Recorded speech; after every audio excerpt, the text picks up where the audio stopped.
Friends, నేను recent వీడియోలో AP set గురించి మీకు ఎక్స్ప్లెయిన్ చేస్తానని చెప్పాను కదా. సో ఈరోజు మన లా పాయింట్స్ లో ఏపీ సెట్ గురించి చెప్పాలనుకుంటున్నాను. సో ఏపీ సెట్ అంటే ఏంటంటే మనకి స్టేట్ ఎలిజిబిలిటీ టెస్ట్ అండి. సో ఇది ఎవరైనా పీజీ చేసిన వాళ్ళు ఎవరైనా కూడా దీనికి అప్లై చేయొచ్చు. బట్ ఎస్పెషల్లీ లా వాళ్ళకు ఏంటి దీనివల్ల యూజెస్ అంటే మనకి ఏంటంటే చాలా మందికి ఆఫ్టర్ ఎల్ఎల్బి ప్రాక్టీస్ కి వెళ్ళడానికి కంఫర్టబుల్ ఉండదు. ఇంట్లో వాళ్ళు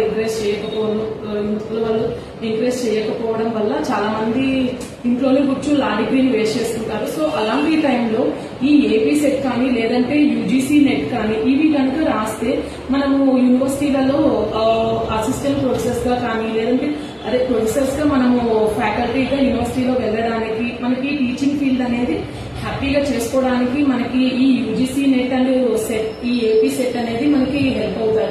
యూజీసీ నెట్ మీన్స్ ఏంటంటే నేషనల్ ఎలిజిబిలిటీ టెస్ట్, అంటే మొత్తం నేషనల్ వైడ్ గా. ఈ ఏపీ సెట్ అనేది మనకి స్టేట్ వైడ్ గా. ఇది ఏంటంటే మనకి యూజీసీ నెట్ ఇయర్ కి ట్వైస్ అంటే 2 సార్లు పడుతుంది.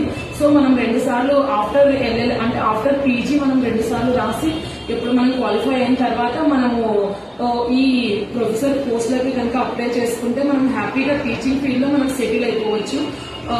And AP set also same. ఏంటంటే ఈ ఏపీ సెట్ కూడా ఇయర్ కి ఒకసారి పడుతుంది. సో మనం అప్పుడు అప్లై చేసేసి హ్యాపీగా మనం టీచింగ్ ఫీల్డ్ వెళ్ళిపోవచ్చు. అంటే యూనివర్సిటీస్ ఉంటాయి కదండి, ఇప్పుడు లా యూనివర్సిటీ ఉంటాయి కదా. సో వాటిలో మనం ఫ్యాకల్టీగా వెళ్ళి కోర్టుకి వెళ్ళడం ఇష్టం లేకపోయినా లేదంటే ఆఫ్టర్ మ్యారేజ్ అమ్మాయిలకి ఎంకరేజ్మెంట్ లేకపోయినా కోర్టుకి వెళ్ళడం, సో అలాంటి వాళ్ళు ఈ విధంగా ప్రాక్టీస్ అనేది ఈ టీచింగ్ ఫీల్డ్ అనేది చూస్ చేసుకుని ఏపీ సెట్ యూజీసీ నెట్ అనేది రాసి హ్యాపీగా టీచింగ్ ఫీల్డ్ లో సెటిల్ అయిపోవచ్చండి. సో ఈ వీడియో నేను హెల్ప్ అవుతుందని అందరికి ఆశిస్తున్నాను. అండ్ ఇంకా ఏమైనా డౌట్స్ ఉంటే మన కామెంట్ బాక్స్ లో కామెంట్ చేయండి.